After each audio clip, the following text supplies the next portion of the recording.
बिस्मिल्लाहिर्रहमानिर्रहीम। अल्हम्दुलिल्लाहि रब्बिल आलमीन। सब तारीफें अल्लाह के लिए हैं जो तमाम जहानों का मालिक है। अल्लाहुम्मा सल्ली अला मुहम्मदिन व अला आलि मुहम्मद व बारिक वसल्लम। लाखों करोड़ों दुरूद हुजूर पाक सल्लल्लाहु अलैहि व आलिहि वसल्लम पर जो रहमतल लिल आलमीन बनकर आए। अस्सलाम वालेकुम बेटा। आज प्रॉपरली हम ऑर्गेनिक केमिस्ट्री सेकंड ईयर की केमिस्ट्री में से ऑर्गेनिक केमिस्ट्री का चैप्टर नंबर 7, जो कि ऑर्गेनिक केमिस्ट्री का पहला चैप्टर है और आपकी टेक्स्ट बुक का 7वां चैप्टर है, वो स्टार्ट करने जा रहे हैं। तो मेरी हर बात को आपने अपनी नोट बुक पे नोट करते जाना है। साथ साथ मैं हर स्टेटमेंट बोलता जाऊंगा और आप नोट करते जाएंगे। तो स्टार एकेडमी ऑनलाइन क्लासेस के इस प्लेटफॉर्म पर आज बकायदा तरीके से हम केमिस्ट्री स्टार्ट करते हैं और इसमें नए ज्वाइन होने वाले स्टूडेंट्स को मैं खुशामदीद कहता हूँ, वेलकम कहता हूँ। तो बेटा आपने जैसे जैसे गाइडलाइन मिले उसको फॉलो करना है। तो हमारा chapter number 7 second year chemistry chapter number 7 fundamental principles of organic chemistry. बेटा ये आपकी टेक्स्ट बुक के ऊपर जो टेक्स्ट बुक का नया एडिशन आया था मई 2018 में, उस बुक पे पेज नंबर 118 पे है। तो पेज कुछ आगे पीछे हो सकते हैं पुराने एडिशन में, लेकिन नए एडिशन में ये पेज नंबर 118 है। टेक्स्ट बुक वही है, सिर्फ प्रिंटिंग नहीं हुई थी तो पेज नंबर को आगे पीछे किए थे उन्होंने। तो पेज नंबर 118 नई एडिशन के मुताबिक तो ये 7.8 इंट्रोडक्शन के टॉपिक से हम शुरू करते हैं। इसमें हमारा पहला क्वेश्चन आंसर की शक्ल में है वाइटल फोर्स थ्योरी के हवाले से। तो क्वेश्चन की तरफ बाद में आते हैं। इंट्रोडक्शन आपने बेटा मैट्रिक लेवल पर ज्यादा डिटेल से पढ़ा हुआ है। बेटा ओल्ड साइंटिस्ट ये ख्याल करते थे, पुराने साइंसदान ये ख्याल करते थे कि ऑर्गेनिक कंपाउंड लेबोरेटरीज में तैयार नहीं हो सकते, सिर्फ लिविंग थिंग्स में बनते हैं। वो कई साल इस चीज की कोशिश करते रहे कि हम ऑर्गेनिक कंपाउंड जो कि लिविंग सेल्स में लिविंग थिंग्स के अंदर पाए जाते हैं वो खुद लेबोरेटरीज के अंदर तैयार कर लें, लेकिन वो नाकाम रहे। तो तब उन साइंटिस्टों ने मिलकर ओवरऑल एक कॉन्सेप्ट क्रिएट कर लिया कि ये हमारे बस की बात नहीं है कि हम ऑर्गेनिक कंपाउंड बना सकें। बेटा आपको पता है ऑर्गेनिक का वर्ड निकला है ऑर्गेनिज्म से। ये मैं अभी क्वेश्चन की तरफ नहीं आया। ऑर्गेनिक का वर्ड किससे निकला है? ऑर्गेनिज्म। ऑर्गेनिज्म से। ऑर्गेनिज्म का मतलब है, आप सबको पता है, लिविंग थिंग्स। तो इसी वजह से उन कंपाउंड को नाम क्या पड़ गया, उनको क्या नाम दे दिया गया कि ऐसे कंपाउंड जिनका ताल्लुक लिविंग थिंग्स के साथ है वो ऑर्गेनिक होंगे। और वो पुराने साइंटिस्ट ये ख्याल करते थे कि ये कंपाउंड लेबोरेटरी में चूंकि तैयार करने में वो नाकाम रहे, वो तैयार करना हमारे बस की बात नहीं है, इसलिए उन्होंने इस कॉन्सेप्ट को नाम दे दिया वाइटल फोर्स थ्योरी। कि कोई ऐसी फोर्स है, कोई ऐसी जबरदस्त किस्म की फोर्स है जो इस ऑर्गेनिक कंपाउंड को लिविंग सेल में बनाने में कार फरमा है। इसलिए इसका वाइटल का मतलब होता है बहुत ही अहम, बहुत ही इंपॉर्टेंट, बहुत ही अनहोनी सी चीज। तो जिस चीज की उनको समझ नहीं है उन्होंने उसको इसका नाम दे दिया। तो इसलिए इस थ्योरी का नाम पड़ गया वाइटल फोर्स थ्योरी। और ये ओल्ड कॉन्सेप्ट है, ये थ्योरी, ये कोई न्यू कॉन्सेप्ट नहीं है। बाद में इस थ्योरी को रिजेक्ट किया एक साइंटिस्ट ने, फ्रेडरिक वूलर ने, ऑर्गेनिक कंपाउंड तैयार करके। तो बेटा हम अपने क्वेश्चन आंसर की तरफ आते हैं कि पेपर के पॉइंट ऑफ व्यू से ये सवाल पेपर में बहुत बार रिपीट हो चुका है। तो ये आप पिछले 5 पेपर देखेंगे तो पिछले 5 साल में कई बार ये सवाल आया है। तो वाइटल फोर्स थ्योरी के सवाल की वर्डिंग कुछ भी हो सकती है। What is vital force theory, define vital force theory, state vital force theory, या हाउ इट इज रिजेक्टेड। तो आपने दोनों चीजें इकट्ठी तैयार करनी है, स्टेटमेंट भी और रिजेक्शन भी। वाइटल फोर्स थ्योरी क्या है? Organic compound could be manufactured only by and with in living things. क्या मतलब है इसका? कि ऑर्गेनिक कंपाउंड तैयार हो सकते हैं। मैन्युफैक्चर्ड का मतलब क्या है? तैयार हो सकते हैं। मैन्युफैक्चर्ड की जगह आप प्रिपेयर लिख सकते हैं, ठीक है, आप सिंथेसाइज लिख सकते हैं, लेकिन ज्यादा बेहतर है कि किताब के लफ्ज इस्तेमाल करें। मैन्युफैक्चर्ड का मतलब है प्रिपेयर्ड, आसान लफ्ज लिख सकते हैं इसकी जगह। तो organic compound can be manufactured, organic compound can be prepared only, सिर्फ और सिर्फ किसमें? By and with in living things. या तो लिविंग थिंग्स उसको बनाती हैं या लिविंग थिंग्स के अंदर बनते हैं, ठीक है। लिविंग थिंग्स बना के उसको एक्सक्रीट कर देती है, जैसे आगे हम एग्जांपल पढ़ेंगे यूरिन की है। तो या लिविंग थिंग्स के अंदर बनते रहते हैं और अंदर ही डिपॉजिट होते रहते हैं, इकट्ठे होते रहते हैं। तो organic compound could be manufactured, manufactured की बजाय अगर लफ्ज मुश्किल लगे, स्पेलिंग ना आते हो, क्या लिख सकते हैं? Prepared only by and with in living things. ठीक हो गया?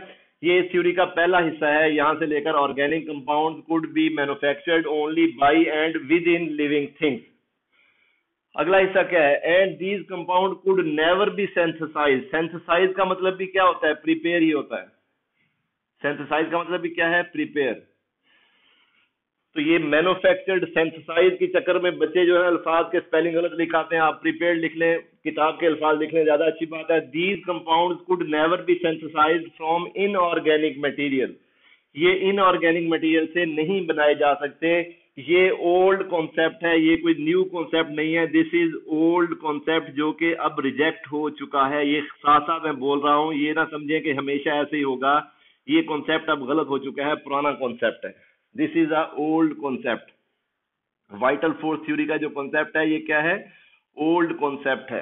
अब दोबारा सुने और इसको तैयार कर लें, अपने पास लिख भी लें। हो सकता है आपको कोई स्पेलिंग या कोई लफ्ज नजर ना आ रहा हो, मैं बोल रहा हूं साथ। Organic compounds could be manufactured. क्या कहा है मैंने? Organic compounds could be manufactured only by and with in living things. Only by and with in living things क्या मतलब हुआ? Organic compound could be manufactured only by and with in living things के organic compound सिर्फ और सिर्फ living thing से या living thing के अंदर, लिविंग थिंग से या लिविंग थिंग के अंदर बन सकते हैं। दूसरा हिस्सा, and these compound could never be synthesized from inorganic material. And these compounds could never be synthesized from inorganic material.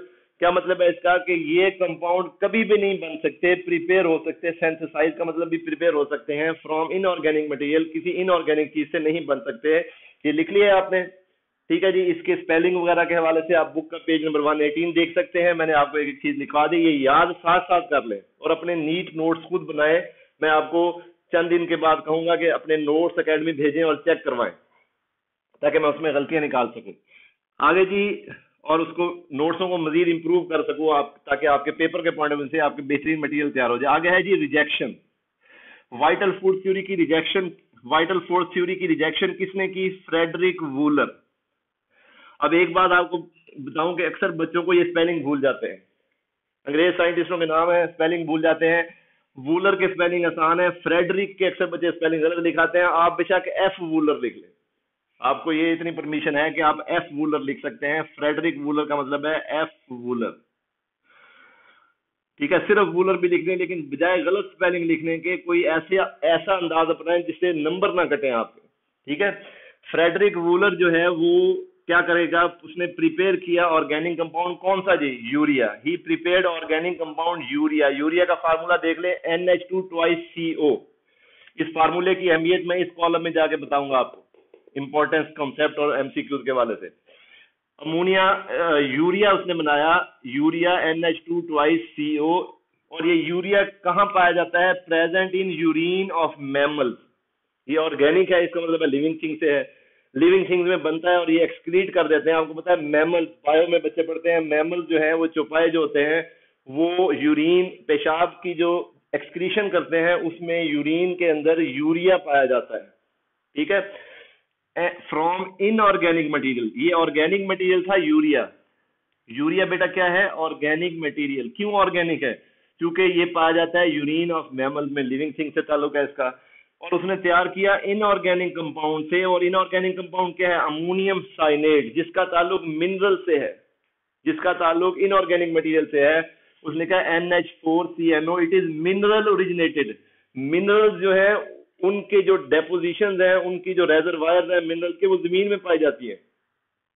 ठीक है, जमीन के अंदर इनऑर्गेनिक मटेरियल की शक्ल में कंपाउंड पाए जाते हैं। तो अमोनियम साइनेट से यूरिया बनाया। ये इक्वेशन लिखना पेपर में बहुत जरूरी होगा, बेहतर है इसके नीचे नाम लिखें। बुक में पेज नंबर 119 पर ये इक्वेशन लिखी हुई है। ठीक है, और उसके नीचे नाम नहीं लिखा हुआ, आपने नीचे नेम लिख लेने, अमोनियम साइनेट और यूरिया। ठीक है, मैं आपको इसके नोट्स का भी क्वेश्चन आपके साथ व्हाट्सएप में शेयर करूंगा, वहां से भी आपको आइडिया मिल जाएगा। बेहतर है कि टेक्स्ट बुक को और मेरे नोट्सों को जब मैं प्रोवाइड करूं उनको देख के खुद नोट्स बनाए। आपके लिए सीधा सा सवाल मैंने एक करा दिया। तो वाइटल फोर्स थ्योरी का सवाल जिस अंदाज में भी आए, चाहे वो पूछे कि सिर्फ वाइटल फोर्स थ्योरी लिखें, रिजेक्शन लाजमी लिखेंगे। रिजेक्शन नहीं लिखेंगे आपको 1 नंबर मिलेगा। ठीक है, जब एग्जामिनर की भेजता है पेपर चेक करने की साथ बोर्ड वाला, तो वो साथ लिखता है कि वाइटल फोर्स थ्योरी में 2 चीजें बच्चा लिखेगा तो नंबर मिलेंगे। 1 नंबर मिलेगा थ्योरी लिखने का, 1 नंबर मिलेगा रिजेक्शन लिखने का। आपकी साइंस ये कह रही होगी कि जी उसने तो थ्योरी पूछी थी, मैं थ्योरी लिखा आया हूं, थ्योरी लिखने से 1 नंबर मिलेगा। रिजेक्शन पूछी है या नहीं पूछी आपने लिखना है। बेटा आपको हर टीचर अच्छे अंदाज में पढ़ाता है, कोई भी टीचर बुरा नहीं पढ़ाता, लेकिन बहुत कम टीचर हैं जो ये बताते हैं कि पेपर में लिखना कैसे है और कितना लिखना है। अक्सर बच्चों की जो नाकामी या कम नंबर आने की वजह यही है कि तैयारी अच्छी होती है, सब्जेक्ट पे ग्रिप होती है, पेपर में लिखना नहीं आता कितना लिखना है। तो मैं आपको हर सवाल में एक एक लाइन लिखने का तरीका बताऊंगा। हैंड रिटन मैंने ये भी लिख दिया है, आपको नोट्स भी प्रोवाइड करूंगा, आप खुद भी लिख के मुझे चेक कराएंगे। 3 दफा जब ये काम हो जाएगा इंशाल्लाह पेपर में आपका 1 नंबर भी नहीं कटेगा, अगर आप मेरे साथ चलेंगे। अगर अपनी मर्जी करेंगे तो फिर अल्लाह हाफिज है। दूसरा क्वेश्चन आ गया जी, ऑर्गेनिक कंपाउंड और ऑर्गेनिक केमिस्ट्री की मॉडर्न डेफिनेशन क्या है। ये बड़ी बेसिक बात है, ये पेपर के लिहाज से इतना इंपॉर्टेंट सवाल नहीं है। सवाल नंबर 1 मैंने कहा था बहुत इंपॉर्टेंट है। सवाल नंबर 2 कॉन्सेप्ट के लिए अहम है, लेकिन पेपर के लिए कोई इतना अहम नहीं है, बुनियादी चीज है, आप सबको आता है। ऑर्गेनिक कंपाउंड क्या है? Hydrocarbon and their derivatives. Hydrocarbon and their derivatives. Hydrocarbon क्या होते हैं? Hydrocarbon compounds of carbon and hydrogen only, जैसे methane, ethane, propane, butane, alkane वगैरह होते हैं। ठीक है, हाइड्रोकार्बन ये मैंने लिखा। हाइड्रोकार्बन क्या है? Hydrocarbon they are compounds of hydrogen and carbon only. अब इसकी एग्जांपल हाइड्रोकार्बन हो सकते हैं या उसके डेरिवेटिव्स हो सकते हैं। अब ये मैंने एक हाइड्रोकार्बन लिखा है methane. Methane is a hydrocarbon, और ये उसके क्या है? डेरिवेटिव्स हैं। Methane is a hydrocarbon, methane is a hydrocarbon, and these 2 examples are derivatives. ये दोनों एग्जांपल क्या हैं? डेरिवेटिव्स हैं। डेरिवेटिव का मतलब क्या है? ड्राइव किए गए हैं, अखज किए गए हैं। कैसे अखज किए गए हैं बेटा? कि मीथेन की हाइड्रोजन निकाल के क्लोरीन लगा दिया, मीथेन की एक हाइड्रोजन निकाल के OH लगा दिया, तो ये क्या बन गया? Methyl chloride, methyl alcohol. तो ये डेरिवेटिव्स हैं। तो hydrocarbon and their derivatives. Derivatives के नीचे मैंने 2 एग्जांपल दिए हैं, ये 2 एग्जांपल डेरिवेटिव की हैं, ये दोनों एग्जांपल डेरिवेटिव की हैं। हाइड्रोकार्बन की ये एग्जांपल है मीथेन की। ठीक है, एंटी टेस्ट लेवल पे बच्चे जाके मुझे पूछ रहे होते हैं कि सर इनमें से हाइड्रोकार्बन कौन सा है? ये भी हाइड्रोकार्बन है। 3-4 दिन पहले एक बच्चे का मैसेज आया एंटी टेस्ट में, और उसके 1010 नंबर है FSC में, रिपीट कर रहा है। वो कह रहा है सर मिथाइल क्लोराइड तो हाइड्रोकार्बन है, ये MCQ में हमने इसको नेग्लेक्ट क्यों किया है? उसने पूछा था कि इनमें से कौन सा हाइड्रोकार्बन है कौन सा नहीं है, एंटी टेस्ट लेवल का सवाल है। तो बेटा मिथाइल क्लोराइड हाइड्रोकार्बन नहीं है, ये डेरिवेटिव्स ऑफ हाइड्रोकार्बन है। हाइड्रोकार्बन की शर्त है कि सिर्फ उसमें क्या होगा? कार्बन और हाइड्रोजन होगा, इसके अलावा कुछ नहीं होगा। डेरिवेटिव्स में कुछ भी हो सकता है। ऑर्गेनिक केमिस्ट्री क्या है? Study of hydrocarbon and their derivatives. जो डेफिनेशन ऑर्गेनिक कंपाउंड्स की है वही डेफिनेशन किसकी है? ऑर्गेनिक केमिस्ट्री की है, कि study of hydrocarbon and their derivatives. इसको ऑर्गेनिक केमिस्ट्री कहते हैं। ये कॉन्सेप्ट के लिए जरूरी है, कोई पेपर में ये डेफिनेशन लिखने के लिए नहीं कहा जाता, जैसे मैंने कॉन्सेप्ट अभी आपको MCQ बताया है। ये हमारे 2 सवाल हो गए। वाइटल फोर्स थ्योरी ये इंतहाई अहम है, इसके साथ 50 दफा भी very very very very very लिखे, इंपॉर्टेंट तो बहुत कम है, बहुत इंपॉर्टेंट है। इसके अल्फाज बुक के अल्फाज के मुताबिक याद कर लें। ज्यादा से ज्यादा आप मैन्युफैक्चर्ड और सिंथेसिस की बजाय प्रीपेयर लिख सकते हैं, ठीक है या मेक लिख सकते हैं। अब आते हैं सबसे अहम हिस्से की तरफ, कि इस टॉपिक को आपने शॉर्ट क्वेश्चन के लिए तो मैंने तैयार करा दिया कि क्वेश्चन नंबर 1 शॉर्ट क्वेश्चन है। पेपर में शॉर्ट क्वेश्चन आता है क्वेश्चन नंबर 1 में से। इस पूरे व्हाइट बोर्ड में से बोर्ड के पेपर में MCQs, एंटी टेस्ट लेवल पे MCQs कैसे आते हैं बोर्ड के पेपर में, और एंट्री टेस्ट लेवल पे। एंट्री टेस्ट में MD कैट है, E कैट है, नम्स है, नस्ट है, बहुत सारे एंटी टेस्ट होते हैं। GQ वगैरह का होता है, मुख्तलिफ इदारों का एंटी टेस्ट। प्यास का एंटी टेस्ट मुख्तलिफ इदारों का होता है। जब आपने FSC बेस पे आगे किसी भी जगह यूनिवर्सिटी में दाखिला लेना है, वो एडमिशन के लिए एंटी टेस्ट लेते हैं। एंटी टेस्ट में यहीं से सवाल बनते हैं, और वहां एंटी टेस्ट का प्रेशर लेकर बच्चे हजारों लाखों रुपया बर्बाद करते हैं एकेडमियों में, लाहौर, मुल्तान जाकर। कोई फायदा नहीं है वहां पे जाने का। सिर्फ और सिर्फ आपने अच्छी तरह एफएससी तैयार कर लिया, एंटी टेस्ट आपका साथ साथ तैयार है। थोड़ी सी प्रैक्टिस के लिए अगर आप बाद में कोई टेस्ट सेशन ज्वाइन कर लें तो अच्छी बात है, लेकिन कहने का मतलब ये है कि आपने इसको एंटी टेस्ट के हवाले से कैसे तैयार करना है। अब आ जाए जी, पहला सवाल इधर से बन जाएगा, ऑर्गेनिक का वर्ड कहां से निकला है? ऑर्गेनिज्म से, लिविंग थिंग से। ऑर्गेनिक कंपाउंड को ऑर्गेनिक क्यों कहते हैं? तो ये एक कॉन्सेप्ट आपको मैंने बता दिया कि ऑर्गेनिक का वर्ड कहां से निकला। ठीक हो गया। अगली बात, वाइटल फोर्स थ्योरी, ये लेटेस्ट कॉन्सेप्ट है, मॉडर्न है या ओल्ड है? तो अगली बात ये है कि वाइटल फोर्स थ्योरी जो है ये कौन सा कॉन्सेप्ट है? ये ओल्ड कॉन्सेप्ट है, ये कोई लेटेस्ट कॉन्सेप्ट नहीं है। एक एक लाइन से मैं सवाल बना रहा हूं और यही सबसे अहम बात है। आपका बोर्ड का पेपर भी तैयार हो जाएगा शॉर्ट क्वेश्चन एमसीक्यूज के लिए, आपके एंटी टेस्ट की तैयारी पहले दिन से शुरू हो गई। अगली बात जी कि बताएं जी, फ्रेडरिक किसने रिजेक्शन की? रिजेक्शन आपने साइंटिस्ट का नाम याद रखना है, रिजेक्शन करने वाले साइंटिस्ट का नाम क्या है? उसने किस चीज से रिजेक्ट किया और क्या बनाया? उसने अमोनियम साइनेट से यूरिया बनाया। अमोनियम साइनेट से यूरिया बनाया। ये मैंने आपको बता दिया कि रिजेक्शन कैसे हुई, किसने की और कैसे की। रिजेक्शन के आगे मैंने दो एरोज लगाए हैं, एक किसने की और कैसे की। ठीक हो गया।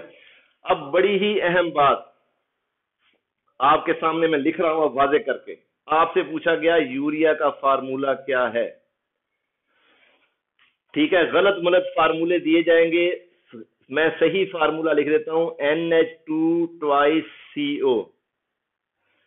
ठीक है, अगर लिखा जाए NH4 ट्वाइस CO या लिखा जाए NH24 CO या लिखा जाए NH2CO, ये सारे फार्मूले गलत हैं, यही सही है, ये सारे फार्मूले रॉन्ग हैं। अब इसमें कोई साइंस नहीं है, बचेगा तो जी हमें तो समझ नहीं आई। समझ क्या आनी है, आपको फार्मूला याद रखना है। यूरिया का ये फार्मूला है।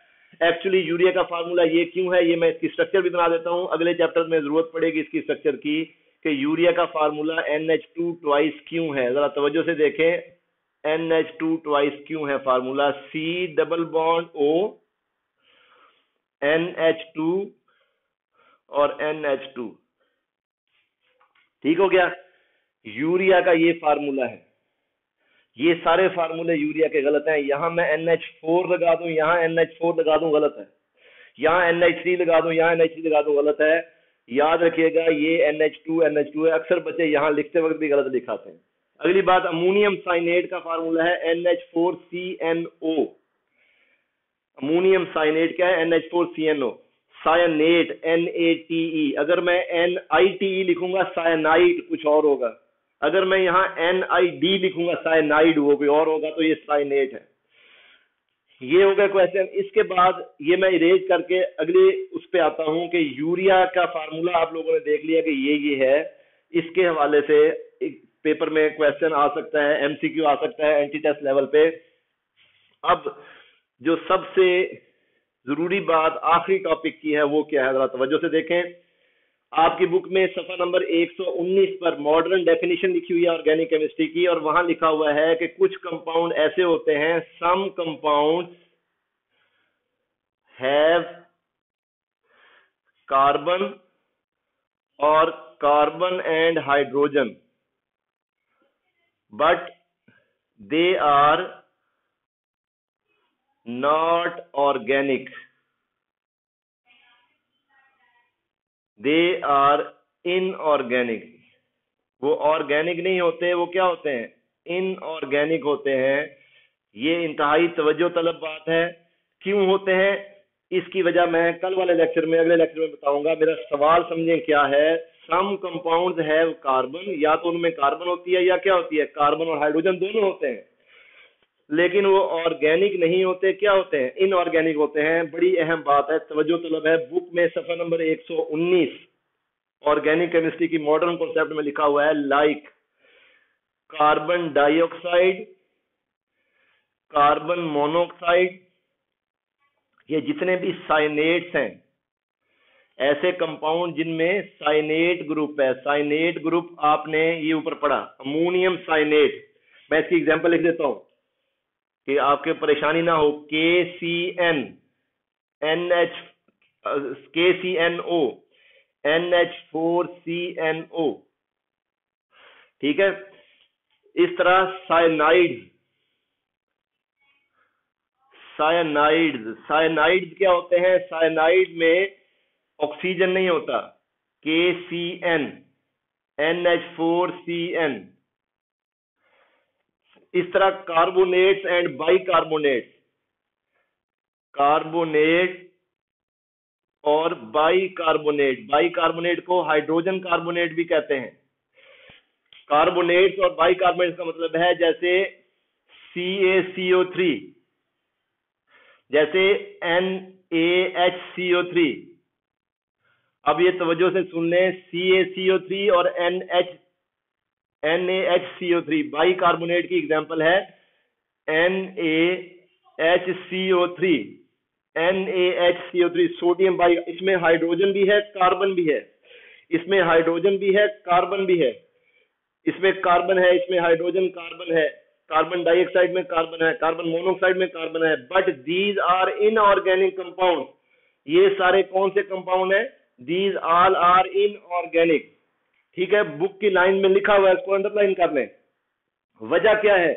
Because they are not derivatives of hydrocarbon, because they are not derivatives of hydrocarbon. They are containing carbon, they may contain carbon and hydrogen both, but they are not organic because they are not derivatives of, यहाँ लिख लें कि these are not derivatives of organic compound। ये hydrocarbon के derivatives नहीं है, these are not derivatives of hydrocarbon। ठीक हो गया बेटा, ये हाइड्रोकार्बन के डेरिवेटिव नहीं है। कैसे पहचान करेंगे, ये कल अगले लेक्चर में आपको पढ़ाऊंगा कि हमें कैसे पता चलेगा कि डेरिवेटिव है या नहीं है। पहली बात तो सिर्फ याद रखना है, अगली बात एक्सपेरिमेंटली या डेटा से कैसे पता चलेगा, ये नेक्स्ट टाइम हम पढ़ेंगे। तो बेटा आज के लेक्चर में मैंने आपको पेपर के पॉइंट ऑफ व्यू से एक अहम शॉर्ट क्वेश्चन कराया। कॉन्सेप्ट के लिए ये बात बड़ी अहम है, ठीक है, ऑर्गेनिक एंड इनऑर्गेनिक कंपाउंड और ऑर्गेनिक केमिस्ट्री। और एंटी टेस्ट और बोर्ड के एग्जाम में एमसीक्यूज के लिए इससे पहले मैंने यूरिया वगैरह का फार्मूला, और इसके बाद ये सबसे अहम बात आपकी किताब से पेज नंबर 119 से बताई है। इन सारी चीजों को याद रखें और आज का लेक्चर अच्छे तरीके से सुने, नोट करें, ठीक है। तो फिर व्हाट्सएप ग्रुप में मैं आपके साथ लाइव आकर आपको मजीद एक्सप्लेनेशन इसकी दूंगा जहां पे आपको कहीं समझ नहीं आएगी, ठीक है। आज का लेक्चर खत्म होता है।